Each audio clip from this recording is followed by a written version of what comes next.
नमो अरहंताणम नमो अरहंताणम नमो अरहंताणम। इसमें है कि जब उपवास करते हैं तो गुस्सा ज्यादा आ जाता है, तो ये ठीक है बिल्कुल। उपवास का फल ही बताता है, गुस्सा और कुछ नहीं बताता। उपवास कुछ फल दे रहा है, यानी उपवास से हमारी ऊर्जा बढ़ती है, शक्ति बढ़ती है, गर्मी बढ़ती है। गर्मी का मतलब शक्ति, ऊर्जा, गर्मी बढ़ती है। तो जब गर्मी बढ़ेगी तो गुस्सा ज्यादा आएगा, ये स्वाभाविक बात है। अब इतना सा ही करना है कि जो गर्मी बढ़ी उस गर्मी को किस दिशा में काम में लाएं। प्रश्न है काम में लाने का। यानी हमने आग जलाई और आग जलाई तो आग तो एकदम अपना काम करेगी। अब यही है कि आग को ऐसे ही खुला छोड़ देना है या आग का कहीं ऐसा नियंत्रण करना जिसे भी काम आ सके। चूल्हे को खुला छोड़ देना। हाँ, चूल्हे को ऐसा ही छोड़ दें कि सब कुछ जल जाए, या उसको नियंत्रण में। चूल्हा इसीलिए बनाया कि आग नियंत्रण में रहे और रोटी या साग पक जाए। ऊपर पानी का बर्तन रख दिया। हाँ, पानी का बर्तन रख दिया तो पानी गर्म हो जाए। तो फर्क इतना ही है कि सीधा आग में पानी भी न डालें जिससे कि पानी भी खराब हो जाए, आग भी खराब हो जाए। नए आग को खुला छोड़ें, बीच में एक बर्तन डाल दें जिससे पानी भी गर्म हो जाए, दूध भी गर्म हो जाए, साग भी पक जाए, सब कुछ पक जाए। उसके लिए जरूरी है कि जिस दिन उपवास करें उस दिन अधिकतम समय ध्यान में बिताएं। बस अपने आप समस्या, क्योंकि जो शक्ति बढ़ी है वह शक्ति उधर खप जाएगी, उधर लग जाएगी, तो यह गुस्से वाली बात अपने आप समाप्त है। और वही दिन चुनते हैं कि आज निकम्मे है, खाली है, तो आज जो निपटाना है, साग पापड़ बढ़िया जो कुछ करना है सब आज ही काम निपटा ले घर का, तब यह गुस्सा जरूर आने वाली बात होगी। जो आपने बताया ये सब तो बाह्य उपाय है। हाँ। तो फिर अभ्यंतर तपश्चर्या का जो 6 उपाय बताया है, हाँ, उसका तो यहाँ कोई स्थान ही नहीं रहा। उसके साथ में कोई संबंध तो होगा ही बाह्य उपाय नहीं रहा। ये किसने कहा? बताया तो नहीं। ये तो मैं क्या करूं, समय घड़ी का दोष है या मेरा दोष है, किसी का हो सकता है। किंतु यह दृष्टि बहुत आवश्यक है।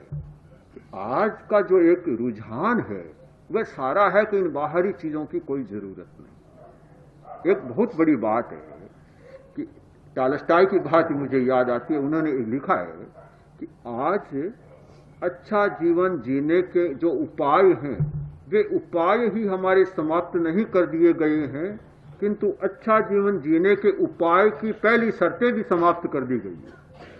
तो आज तो अभ्यंतर तप के उपाय भी समाप्त समझे जा रहे हैं कि उनकी कोई जरूरत नहीं है। तो कसाय को मंद करने के लिए सबसे पहले इन्हीं पर ध्यान देना जरूरी होता है कि जो उभारने वाले निमित्त हैं उन पर ध्यान दें। और जब उन पर ध्यान देते हैं, कसाय मंद होता है, तो वह कसाय मंद के ही 6 आभ्यंतरिक कारण फलित होने लग जाते हैं जीवन में। तो वह तो उसका अगला अपने आप फलित है एक प्रकार से। महीने का होने से क्या फर्क पड़ेगा? 3 सूत्र बताए, बाकी के 2 तो रोज उपयोग कर सकते हैं। हाँ। उपवास तो एक संभव 2 या 3 हो सकता है। ठीक है, क्या फर्क पड़ेगा? बिल्कुल ठीक प्रश्न है, ठीक बात है। 1-2 उपवास से कोई फर्क नहीं पड़ेगा। 30 दिन उपवास किया नहीं जा सकता। हाँ, 30 दिन उपवास किया नहीं जा सकता। तो उपवास का मतलब पूरा 1 दिन नहीं खाना ही नहीं है, 30 दिन ही है। 30 दिन ही, यानी भोजन का पूरा। इस 4 सूत्र क्यों दिए? अगर कोरा कहना होता तो इतना ही कह देते उपवास करो। विकास किया है, अनशन अलग, उनोदरी। यह नहीं कहा कि उनोदरी 1 दिन महीने में करो, 29 दिन खूब डटकर खाओ, यह नहीं कहा। यह होता तब तो यह बात होती। यह तो इतना एक बहुत वैज्ञानिक ढंग से सारी बात बताई है। कभी कभी कभी अनशन करो जितना संभव हो सके, और जब अनशन न करो तो उनोदरी करो। उनोदरी तो रोज करो, जब उपवास न हो तब उनोदरी करो। तो ये तो रोज का उपवास, यही उपवास ही है। उपवास को ही अलग अलग भागों में तोड़ दिया। मिताहार रोज करो, मिताहार ऐसा नहीं करो। उपवास भी करना यानी अनशन भी करना या तपस्या भी करना, एकासन करना है तो एक वक्त में इतना डटकर खा लो शायद 3 वक्त में भी नहीं खा सके। होता ही ऐसा। ये होता है ऐसा। किंतु मूल सूत्र को पकड़े कि विवेक कितना दिया गया कि जब उपवास न कर सको तो कम खाओ। अच्छा, तीसरी बात, कम भी कम खाओगे, 2 बार, हाँ, 2-3 बार खाओगे, 2-3 बार खाओगे, तो उस वृत्ति का भी संक्षेप करो कि कितनी बार खाएं, क्या खाएं, कैसे लाएं, क्या हो, सारा विवेक दिया। चौथे में कि तुम्हारी इंद्रियों को, मन को, क्रिया तंत्र को और भाव तंत्र को उत्तेजना देने वाले जो पदार्थ हैं, जो विशेष प्रकार के मादक रस हैं, उन रसों का भी संयम करो। तो जिस दिन उपवास न हो, 3 बातें तो बराबर लागू हैं। इसलिए पूरा ये विवेक है। ये नहीं, जैसे ये नहीं होता कि महीने में 1 दिन ध्यान किया, 29 दिन छोड़ दिया। ऐसे ही महीने में 2 उपवास किए, अष्टमी चतुर्दशी का शेष छोड़ दिया, ऐसा नहीं है। एक कारण और भी बहुत गहरा है, और जिसकी हम पहले चर्चा भी अपने शिविरों में कर चुके हैं। वह कारण यह है कि अष्टमी चतुर्दशी का चुनाव किया गया, अमावस्या और पूर्णिमा का चुनाव किया गया।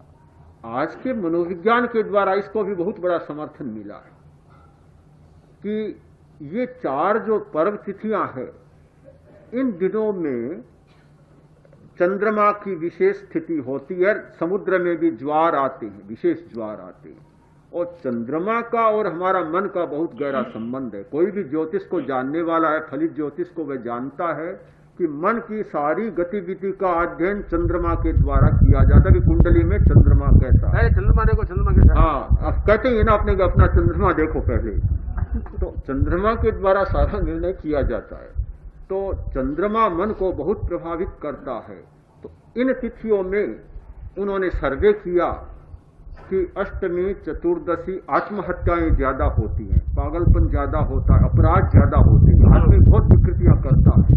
तो ये 4 तिथियों का चुनाव भी बहुत बड़ा वैज्ञानिक है। इन दिनों में तो पूरा उपवास करना चाहिए, जिससे कि मन शांत रहे और हमारी उन्नोदरी आदि